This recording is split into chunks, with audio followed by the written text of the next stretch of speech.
Thank you for watching this video. This is my nomination presentation for Department Chair of the OWL Department.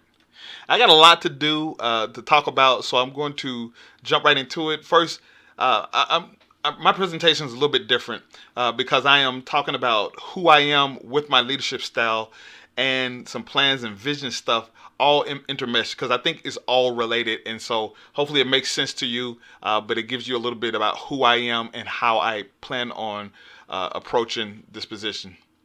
So there are many different parts to any human being, and there are many more than just four, but these are the four that really kind of help determine how I approach any leadership position. And so we're going to jump into it. And I just want you to understand that these different components have made me the leader who I am today. And they are very important to me. But I think that they make me a better leader. So first is fatherhood. So being a father is an important part of my life. It is one of the biggest responsibilities. It's the biggest responsibility I've ever had, and it has brought me and taught me and helped refine a lot of leadership things that have made me an effective leader today. Number one, being a manager. Being a department chair is not strictly about managing individuals. It's also about managing personalities, emotion, timelines, processes, different things that need to be done. It is the art of managing all of those things in a way that is effective. Problem solving is a big part of it. The job of any leader is to take any task, which is essentially a problem solving task, and figure out the best way to approach that and utilize all of the assets that they can in order to be effective. Collaborative. So, raising kids is a collaborative task. The best person to raise, the best way to raise any child is to do it together as a team. Not even just your partner, but your entire collective. Parents, friends, uncles, and aunts. And this is the way that leadership is best done. This is the way that OWL will continue to be a successful department, is through the use of collaboration. This is a strong, extreme belief of mine. You cannot be an effective leader if you do not believe in collaboration. It is impossible for anyone to do this task on their own. So to be a collaborative leader is to be an effective leader. And then also important to understand it's ever evolving. Any leadership task requires change. If you try to lead the same way every single day for the rest of your life, you will end up being a failure. But also, it goes a little bit deeper. Everyone deserves to be treated fairly within the department, but also, I can't treat everybody and approach everyone in the exact same way. An effective leader understands and looks at the personnel and looks at the individuals for their strengths and abilities, and then also helps to make those individuals better. But if I need somebody, if I need to be approached in a certain way, then a good leader will understand that some people need a boot and some people need, honey, and some people need a combination of those things. So a effective leader will look at the individual and treat them as an individual and treat everyone fairly, but also understanding what are those needs and how can they approach and how can they help individuals to perform at their best. A thing that's really important as a father, I don't take myself too seriously. You get eaten by the meat grinder if you do. My kids, they are fun and lively, and they like to have a lot of fun. But I don't take myself too seriously. I may take my job seriously, but I don't take myself too seriously. Um, in essence, we are all individuals. We all have flaws. We can all get better. But I think it's important to understand that if you take yourself too seriously, you will miss a lot of things. Life should be fun and should be enjoyed, and you can do that while at the same time getting big stuff done. A second part of who I am is a leader. Now, I have learned leadership from my 7 years as a Army officer. I have learned and led all over the world with dynamic individuals, But I've also learned from some great leaders, and we'll talk about that a little bit more in a different section. But some of the biggest things that have come from my years as leading is organization. Organization is extremely important. There are a lot of different tasks that come with being a department chair. And in order to fulfill those tasks, you have to be organized. I am an extremely organized person. It is something that has been ingrained into me all these years, and it is important for me to approach this task with organization. I like organization because it helps simplify the problem solving tasks and the chaos that can come with being a department level leader. Decisive. I believe that there are certain times that you are presented with decisions that need to be made, and it shouldn't take you 5 years to make a decision, no matter how complicated it is. A decision has to be made, and you try to make the best decision that is possible. And when it is time for that actual decision to be made, you do it, and you do it decisively, and you do it with all of the information that you could possibly have. Um, and I'll kind of come back to that in a second. Um, Fighting for department interests. This is an extremely big part of this job. For this department specifically, it is a big task because we have a lot of programs that a lot of outside forces do not understand. And we are in a university that is really heavily interested in STEM and engineering education. But when they look at our programs, they don't truly understand. So this is a constant fight. Something that I've seen our current department chair do extremely well. I've learned a lot from her, and I've learned how important this task is. So also, I'm a listener. It's extremely important to listen. So when we talking about being a decisive leader, that doesn't mean that you make the decisions by yourself. Going back to the previous slide, you have to be a collaborative leader. And I am a collaborative leader, and I believe that you bring in people and help you make the best decision that you can. But you also have to listen to programs and listen to stakeholders in order to make that decision work and do the best job that you possibly can. Not all of the decisions are going to be easy, and not all of them are going to be perfect, but you have to listen and build collaboration as much as possible to make that best choice. Also, extremely logical. I don't believe that you make organizational level decisions with emotions on your mind.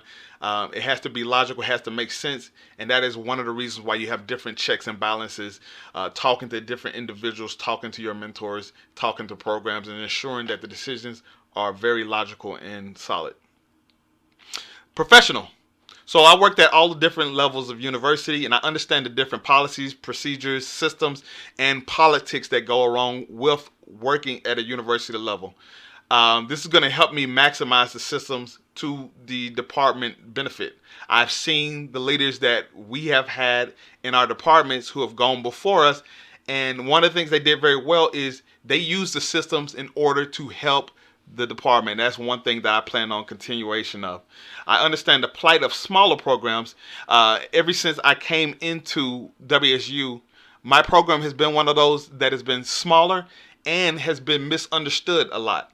That is difficult. That is a challenge, but it also has some great benefits. Because we are a smaller program, we have never been satisfied. We have never just sat on our hands and said, okay, we're good. This is good enough, because we know that we can't.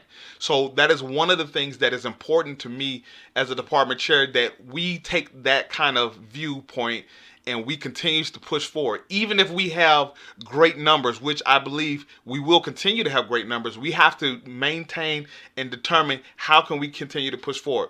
As the chair of the assessment committee, this is one of the things that has been drilled into my head ever since I started at the university. Continuous improvement. Just because we have 100% passing, for example, a praxis exam, that's good and that's cool, but it's not good enough, because what are we going to do in order to maintain that 100%? How are we going to continue to push forward and move forward? Because we understand that just because it's 100% today, if we continue to do the same thing, it might actually slowly go down. And we want to continue to re-look at and reimagine what we are doing within our programs in order to continue to be successful. I don't want you to be afraid to try new things. For the programs, I want the programs to be bold with their initiative. Be bold with the things that they're willing to try. We feed off of each other. If I see a program that is doing something cool, unique, and fresh, I might be able to use that. So we have to talk and continue to collaborate and then exchange ideas. That is extremely important. We have a lot of great people in this department. And if we can share those ideas, then all of us can be healthy and successful. All right. Me as a mentee, extremely important. I believe that the people, the faculty and the staff and the students in this department are our biggest asset. We have a ton of talent. And one of the things that I believe the most, and I've learned this from being a leader from every aspect. I don't have all the answers, but I know how to find them, and I know who I can lean on to find them. I have accomplished a lot in my life, and everything that I've accomplished is not due just how great I am. It's due to my mentors and my collaborators and my family members and all of the people who have stood beside me working towards that common goal. I understand that. I don't have that type of ego to think that this is just as Jason. I'm doing it all by myself. And one of the benefits of me understanding that is right now we have a department chair who is one of the best ever. She's going to be hard to. It's going to be hard to go behind Jody and do this job. But one of the things that helps me is understanding that I know that I'm not Jody, and there are very few people who can be Jody. But what I have is I have Jody, and I have all of the other great, awesome leaders in this department. As a matter of fact, when I came into the university, I had a mentor assigned to me, Linda Balkin, and then I also had a program coordinator, Marlo Shomakins, and then I had Gene Patterson, and then Jody. But I also had individuals who were my mentors who didn't even know it, like Chris Sherwood and Susan and Jason Lee and Ken Wilson. These are people that I rely on, and I ask for advice, and I get things from them, and I learn from them every single day, even if I don't tell them that I'm learning from them. These things are extremely important, and these are this is part of my vision. We have an atmosphere of mentorism in this department, and that's great, and that's something that has to continue, because when I came into the department, I had people who poured into me, and that made me better, but it also made them better too, because learning how to mentor helped them to be better leaders. And so I want to absolutely continue that. I want for new faculty members to have mentees, and I want to just have a sense of where you can come into your office and just walk into anybody's office with any kind of problem. That I did that all of the time. There were so many times where I just came in and just started talking to any one of my mentors and was able to just get good answers and get good feedback from them. So we got to continue to foster that. And mentoring is a continued is something that we're going to need for continued success. I don't want to jump into too much of the plan because I'm already at like 14 minutes. So just really quickly, one of the biggest things is one of my biggest visions for this in philosophies is the programs are experts. My job as the department chair is to support the programs. I don't want to take over your programs, and I'm not going to micromanage your program. I am not I don't know your area as well as you do. My job is to help you, to help push you forward, to help you be bold with your ideas, but also support you. So say, for example, something that is very much that will happen in the next year, a program is going to want to kick out a student for whatever reason, and then the college will have something to say about that. And my belief is I need to see what the program says first before I even have my feedback because you know exactly what the issues are. Counseling and school psychology in particular, I can think that you have unique challenges with your programs, and you have certain requirements and certain licensing and accreditation things that you have to take care of. So if you are telling me that this individual needs to be booted from the program, I'm going to take that very seriously and I'm going to go and fight. As long as you give me the ammunition and all of the information that I need, my job is to help fight that good fight. We will not always win. I know this for a fact, but I will fight as long as you give me the good information and I'm going to go off your cues. Same thing with other difficult decisions. When I first got into university, we had all kinds of budget cuts. Those things are very serious. My goal is to have those decisions be collaborative, and then also, have a air of openness about these type of decisions. We want to make these decisions as painless as possible and also as open as possible. Let's see. I'm pushing time, so we have to continue the collaboration and diminish the any type of situation that would cause competition between programs. One of the things about being here for since 2015 is I understand that the student who comes into the ed psych program is different than a student who comes into ed leadership, and is different from a student who comes into school psychology or the TAP program or reading specialist. These are different individuals. They come and they have similarities, but our goal should be able to find them a place that fits within our department, and then also be able to collaborate as much as possible so that we can support each other to help recruitment with all of the different programs. We want to help support. If somebody can't go into my program for whatever reason, if somebody is interested in another program, it's my job to push them along to the program that is going to work best for them, because I don't want them to leave our department. I would rather them, if they can't be ed psych, I would rather them go be school psych or counseling or educational leadership or something else that is within our department that is big. And I have a lot of different other plans, but I kind of wanted to get to the end because I don't want to make this video too long.